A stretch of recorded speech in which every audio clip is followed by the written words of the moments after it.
కొండపనాయుడు గారు, జోహార్ గొట్టిపాటి కొండపనాయుడు గారు, అమరాయ్ గొట్టిపాటి కొండపనాయుడు గారు. కొనసాగిస్తాం గొట్టిపాటి ఆశయాలను.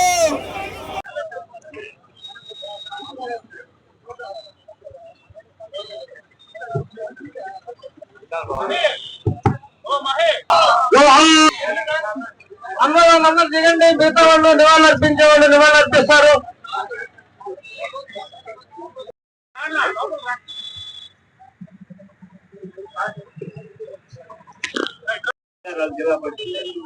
జిల్లా పరిషత్ చైర్మన్ అనమాట. అయితే చైర్మన్ అని ఇతను పిలవకూడదు కాబట్టి 9 నెలల కాలం కూడా ఈయన పరిపాలించాడు. మొత్తం మద్రాసు బోర్డర్ నుంచి వినుకొండకు 3వ కిలోమీటర్ దాకా ఒక ఫ్యామిలీకి పోతే కొండపనాయుడు గారు చనిపోయారని కదా మేము ఇంకా బతుకున్నాం అన్న. మీకు తెలుసు, రైతు కెనాల కోసం కృషి రావిపాటి మహానంద గారు, కొండపనాయుడు గారు ఆ రోజుల్లో కృషి చేశారు.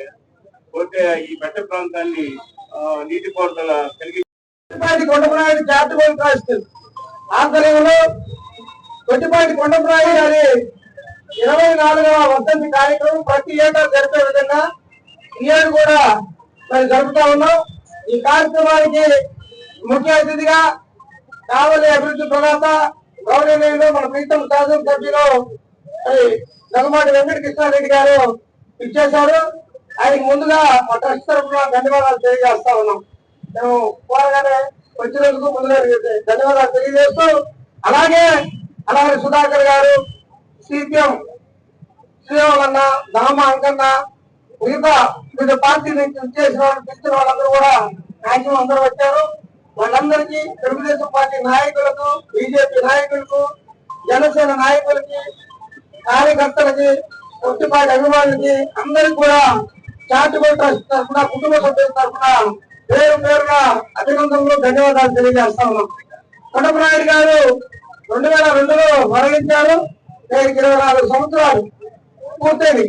24 సంవత్సరాలు పూర్తయిన నాయుడు గారి అభిమానులు, ఆయన మమ్మల్ని ఉంచిన విధానం, నేర్పిన పద్ధతి, అందుకనే మేము ఈరోజు ఇంకా రాజకీయాల్లో ఒక నిబద్ధతగా, నిజాయితీగా ఈరోజు పనిచేయగలుగుతా ఉన్నాం. నాయుడు గారు ఒక రూపాయి ఖర్చు లేకుండా పని ఏ విధంగా మన కార్యకర్తలు చేయాలి, ఒక రూపాయి ఖర్చు పెట్టకుండా ఏ విధంగా ఇంప్లిమెంట్ చేయాలి, రాజకీయంగా గానీ ఆర్థికంగా గానీ ఎదిగేదానికి ఎటువంటి ప్రయత్నం చేయాలి దాంట్లో సిద్ధహస్తుడు. ఎందుకంటే మేము ఆయన దగ్గరకు పోయిన రోజుల్లో కూడా ఆయన న్యూ ఎమ్మెల్యే క్వార్టర్స్ లో మా కోసం రూములు ఉంచేవాడు.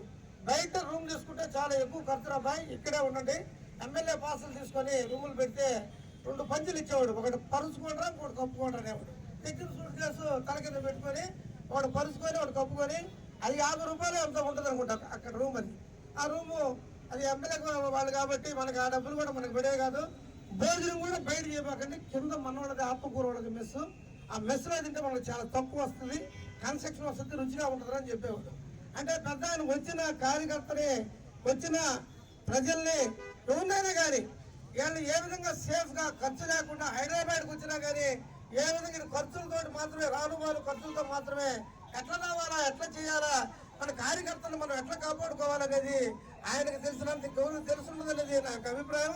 పెద్ద ఆయన తెలుగుదేశం పార్టీలో చేరిన తర్వాత 1983 నుంచి 2002 వరకు ఆయనకి చిన్న పదవి కూడా లేదు. నామినేటెడ్ పోస్ట్ నేననేది పదవి, జిల్లా సెక్రటరీగా, రాష్ట్ర కమిటీలో రకరకాలుగా పదవులు చేస్తున్నాయి. అవి కాదు, ఒక నామినేటెడ్ గా ఆయన కోరిక మళ్ళీ ఎమ్మెల్యే అవ్వాలని, అది కాలేకపోయాడు. ఒక నామినేట్ పోస్ట్ కూడా చెప్పినప్పటికీ, ఏ చిన్న పోస్ట్ లేకపోయినప్పుడు కూడా జిల్లాలోనే కాదు రాష్ట్రంలో ఎక్కడ పోయినా ఏ పనైనా కార్యకర్తల కోసం, ప్రజల కోసం చేయించుకుని సత్తా ఆ రోజు ఆయన గురించి ఆయన అంత గౌరవించారు. ఆయన వేషధారణ, కట్టు బొట్టు విధానం, ఆయన అందగాడు మామూలుగాని అంత స్టైలిష్ గా మెయింటైన్ చేసేవాడు. అట్లాగే కొండపనాయుడు గారు ప్రత్యేకంగా చెప్పండి, ఒక మాట చెప్పి ముగిస్తాను. మేము సెక్రటరియట్ లో పోతా ఉన్నాం, ఒక 50 మంది యూత్, అప్పుడంటే దగ్గర దాపులుగా మేము కూడా 25 ఏళ్ల వయసు ఆ ప్రాంతంలో ఉన్నాం. 25 పోతా ఉన్నాం, ఒక 50-60 మంది ఆయన వెనకబడి పోతాను, ముందు ఆయన పోతా ఉన్నాడు. ఒక అతను చేయబట్టుకున్నాడు గట్టిగా, ఇట్లాగే ఏ మినిస్టర్ అన్నాడు, ఎక్స్ఎమ్మెల్యే అన్నా. ఎక్స్ఎమ్మెల్యేనా, ఎంతమంది మిత్రుడు, ఇప్పుడు ఇక్కడ చూసామండి కావాలి ఎక్కువ ఉంటుంది అంటే ఎక్స్ఎమ్మెల్యేకి ఎంతమంది అన్నాడు. ఒక సూట్ కేసు, ఆ సూట్ కేసు నిండా కవర్లు, ఆ కవర్లో ఎవరెవరికి పనులు చేయాలో పనులు, అవన్నీ కూడా ఆయన మొత్తం తీసుకురావడం పంపించేది. అయితే అది ఇష్టంలో ముగ్గురు నలుగురు ఉంటాం, వాళ్ళని ముడుకు రే ఉండరా పోదురు చెప్తున్నారు. మిగతా కూడా అందరినీ పనేది ఏమంటే డిస్పోజ్ చేసేసి పంపించే వ్యక్తిత్వం. ఎందుకంటే ఖర్చు కాకూడదని కొంతమంది నాయకులు ఉంటారు, వాడినే ఖర్చుగా పెట్టేసి మొత్తం నాశనం చేసేసేవాళ్ళు కూడా లోకంలో ఉన్నారన్నటువంటి. అటువంటి పరిస్థితుల్లో ఈరోజు కొట్టిపాటి కొండపనాయుడు గారి వర్ధంతి కార్యక్రమం ఈరోజు ఇక్కడ ఇంత ఘనంగా జరగడం, దానికి కచ్చల రమాధర్ నాయుడు గారు కొండపనాయుడు గారి మనవడు ఆయన కూడా ముఖ్య అతిథిగా రావడం మాకు ఆనందదాయకం. ముందుగా ఇంటర్మీడియట్ చదివేటప్పటి నుంచి మా సంబంధం ఆయనతో కలిసి ప్రయాణం చేసాం. మా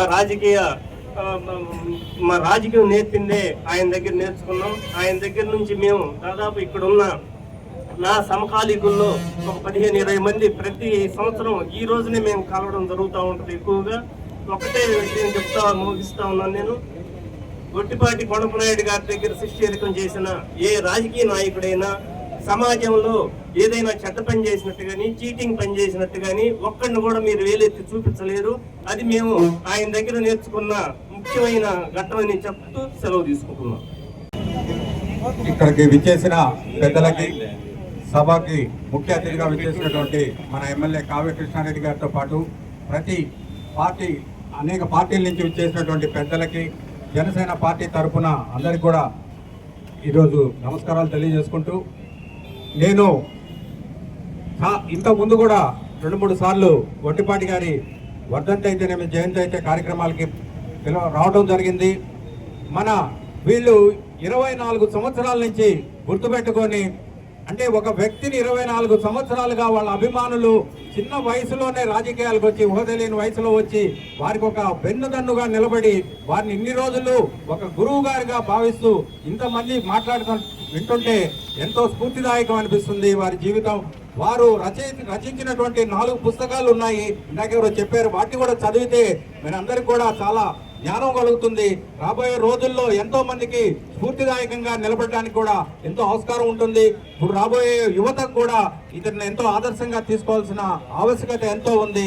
అదే తరుణంలో వారు రైతులకైతేనేమి నీళ్ళు ఇచ్చినట్టు కూడా తెలుపుతున్నారు. కాబట్టి వారి కుటుంబము ఎన్నో విధాలుగా త్యాగం చేసి ఈ కావలి నియోజకవర్గం అయితేనేమి, మన పక్కన ఉన్నటువంటి నియోజకవర్గాలు అయితేనేమి ఎంతో గుర్తుపెట్టుకునే విధంగా ఇప్పటికీ అతన్ని ముందుకు తీసుకెళ్తున్న ప్రతి ఒక్కరికి ధన్యవాదాలు తెలుపుకుంటూ, నన్ను ఇక్కడ ఆహ్వానించినటువంటి పెద్దలకు కూడా ధన్యవాదాలు తెలుపుకుంటూ, కొద్దిపాటి అమర్ రహే అన్నట్లు ప్రతి సంవత్సరం వాళ్ళని గుర్తుపెట్టుకునే విధంగా చేస్తున్న ప్రతి ఒక్కరికి ధన్యవాదాలు తెలుపుకుంటూ సెలవు తీసుకుంటాం.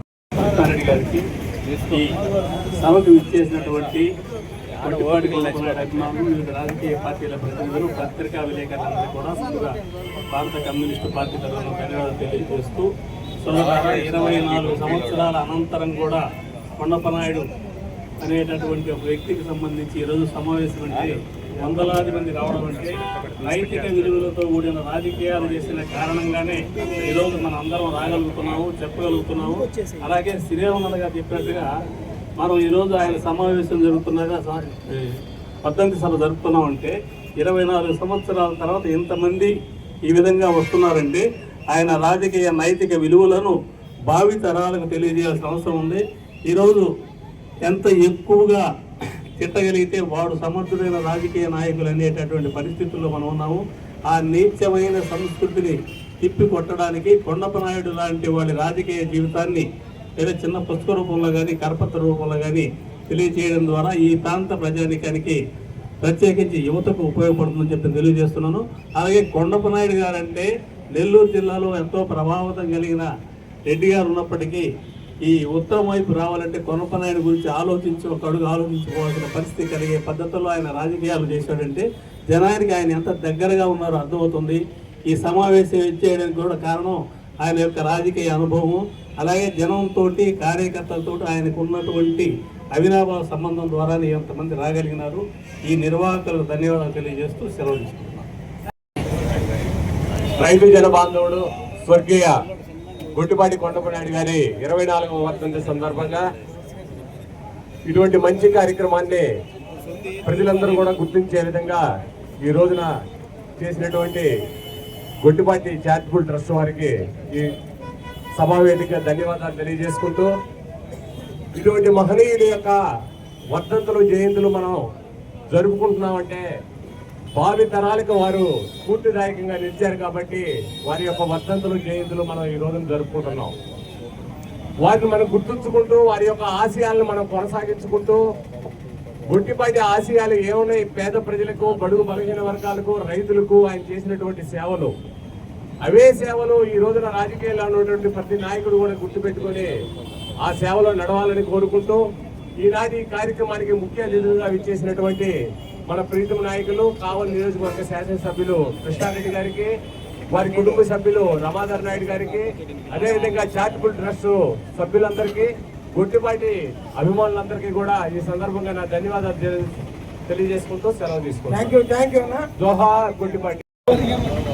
మా పెద్ద ఆయన, మా రాజకీయ గురువు, రైతు బాంధవుడు గొట్టిపాటి కొండపనాయుడు గారి 24వ వర్ధంతి కార్యక్రమానికి ముఖ్య అతిథిగా విచ్చేసిన గౌరవ శాసనసభ్యులు కృష్ణారెడ్డి గారికి, అలాగే కుటుంబ సభ్యులు, పెద్దలు, సోదరులు రామాధర్ నాయుడు గారికి, ఇక్కడికి విచ్చేసిన తెలుగుదేశం పార్టీ నాయకులకు, కూటమి నాయకులకు, గొట్టిపాటి కొండపనాయుడు గారి అభిమానులకు, వివిధ పార్టీల నాయకులకు అందరికీ నా హృదయపూర్వక కృతజ్ఞతలు తెలియజేసుకుంటా ఉన్నాను. గొట్టిపాటి కొండపనాయుడు గారి చరిత్ర నెల్లూరు జిల్లా రాజకీయం అనే ఒక పుస్తకంలో ఆయన కొన్ని పేజీలు ఉంటాయి. ఎందుకంటే అతి చిన్న వయసులో గట్టుపల్లి గ్రామ సర్పంచ్గా రాజకీయ జీవితాన్ని ప్రారంభించి సర్పంచ్గా, చినకాక సమితి అధ్యక్షులుగా, ఇంజమూరు సమితి అధ్యక్షులుగా, జిల్లా పరిషత్ ఉపాధ్యక్షులుగా, ఎల్ఎంఏ బ్యాంక్ చైర్మన్గా, అలాగే ఇండిపెండెంట్ శాసనసభ్యులుగా ఈ జిల్లాలో ఆయనకంటూ ఒక ప్రత్యేకమైన గుర్తింపు ఉంది. గొట్టిపాటి కొండపనాయుడు గారి ఆశీస్సులతో గొట్టిపాటి కొండపనాయుడు గారి స్కూల్, యూనివర్సిటీ లాంటిది ఈ కావలి ఉదయగిరి ప్రాంత నియోజకవర్గం. ఇక్కడి నుంచి మా లాంటి వాళ్ళు ఎంతమందినో రాజకీయాల్లో ఆయన చూసి నేర్చుకొని ఆయన దగ్గర పెరిగి ఎలా వివిధ స్థానాల్లో ఉన్నామంటే ఆ మహానుభావుడి దయ, ఆ మహానుభావుడు అడుగుజాలు నడవబట్టి మేమందరం కూడా ఆయన ఆశయాలు కొనసాగిస్తూ పోతూ ఉన్నాం. కొండపనాయుడు గారి ఆశీస్సులతో శాసనసభ్యులు, సమితి ప్రెసిడెంట్లు, ఎంపీపీలు, జెడ్పీటీసీలు, సర్పంచులు, కౌన్సిలర్లు కూడా అయిన సందర్భాలు ఎన్నో ఈ నియోజకవర్గంలో ఉన్నాయి. నిజంగా మాకు ఆయన ఊరు, మా ఊరు ఒకటే, ఆయన పంచాయతీ మాది ఒకటే. ఆయన దగ్గరగా చూసి పెరిగాం. ఆయన మా ప్రాంతం, మా ప్రజలందరూ కూడా మా పంచాయతీ పరిధిలో ఆయన ఒక దేవుడిగా భావిస్తారు. ఎందుకంటే ఆనాడు 60వ సంవత్సరం పరిధిలోనే అన్ని ఎస్సీ హాస్టల్స్ కానీ, బీసీ హాస్టల్స్ కానీ, హై స్కూల్స్ కానీ, ప్రైమరీ హెల్త్ సెంటర్స్ కానీ ఏం కావాలో అన్ని వసతులు కూడా ఆయన మఠ ప్రాంతంలో సమకూర్చిన గొప్ప నాయకుడు కొండపనాయుడు గారు. ఇప్పుడే శ్రీరాములు చెప్పాడు, వందలాది కోట్ల రూపాయల ఆస్తులు, ఈరోజు ఆస్తులుంటే వందలాది కోట్ల రూపాయలు ఆస్తులు ఆర్థిక అనుకూలంగా రాజకీయం కోసం హరించుకుపోయిన కుటుంబం అది. కనీసం ఒక కౌన్సిలర్గా ఉంటే వాళ్ళ కొడుకులు పెత్తనం చేసే ఈ రోజుల్లో వాళ్ళ కుటుంబ సభ్యులు ఏనాడు రాజకీయాల్లో జోక్యం చేసుకొని కానీ నువ్వు ఈ ఆస్తులు ఈ విధంగా వెళ్ళిపోతాయని కానీ ఆ కుటుంబ సభ్యులు ఏ రోజు కూడా ఆయన గురించి ప్రశ్నించిన దాఖలు లేవు. కాబట్టి అటువంటి మహానుభావుడు శిష్యులుగా, అటువంటి మహానుభావుడు వారసులుగా రాజకీయాల్లో మా కొన ఊతున్నంత వరకు కొండపనాయుడు గారి ఆశయాలను సాగిస్తామని చెప్పి తెలియజేసుకుంటూ నాకు ఈ అవకాశం ఇచ్చిన పెద్దలకు ధన్యవాదాలు తెలియజేస్తాను.